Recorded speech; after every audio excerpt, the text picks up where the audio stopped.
Alright, so not that far in and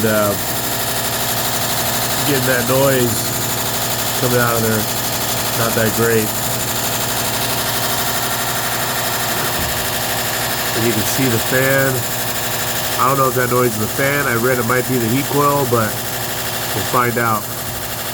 After I do this batch, I'm about to take the back apart and we'll find out